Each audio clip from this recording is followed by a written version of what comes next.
Jake Paul has accepted Daniel Dubois' challenge for the IBF heavyweight title. However, unlike other sanctioning bodies, the International Boxing Federation seems to be unwilling to break its rules in exchange for the hype and potential cash that Jake Paul could bring into the table. After it was leaked that IBF heavyweight champion Daniel Dubois has personally reached out to Jake Paul, offering the YouTuber turned boxer the express lane for his IBF heavyweight title, Jake Paul initially clapped back and said, quote, "Get in line." However, he then later switched his tone and said that unlike Arthur Beterbiev, who also called him out right after the Mike Tyson fight, at least Daniel Dubois' fanbase is larger, suggesting that a fight with the heavyweight champ is something more appealing. Not to mention, Jake Paul won't have to compromise on the weight class. Jake Paul said that he is sending his manager to negotiate with Frank Warren in Queensberry. However, whether this will actually materialize is still yet to be seen. During an interview, Daniel Dubois confirmed that the leaked message of him challenging Jake Paul was in fact legitimate, and that the offer to fight him definitely and for sure strongly stands.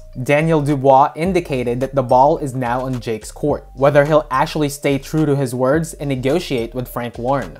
Frank Warren already said that Jake Paul fighting Daniel Dubois is something that he doesn't see happening, unless Jake Paul actually starts competing in real fights with real fighters that are under and governed by the 4 major sanctioning bodies. Frank Warren explained that the IBF won't allow this fight because first and foremost, Jake Paul isn't listed with them, and that Jake Paul hasn't fought anyone to earn this fight. The International Boxing Federation has told Daniel Dubois that he is allowed to pick an opponent of his choice from any of their top 15 fighters. With this being said, this automatically rules out Jake Paul from the conversation, since he's not listed with the IBF or any of the sanctioning bodies. Now, compared to the other sanctioning bodies, the International Boxing Federation has been the most strict when it comes to implementing their rules, and barely bends over or gets blinded by a fighter's influence. If you folks can recall, Canelo Alvarez was forced to drop his IBF title earlier this year and lose his status as undisputed world champion. This was mainly due to the IBF not allowing Canelo to fight anyone except for their mandatory. Canelo Alvarez ultimately made a decision to vacate his belt and eventually fought Edgar Berlanga instead of IBF mandatory William Skull. What are your thoughts about Daniel Dubois fighting Jake Paul?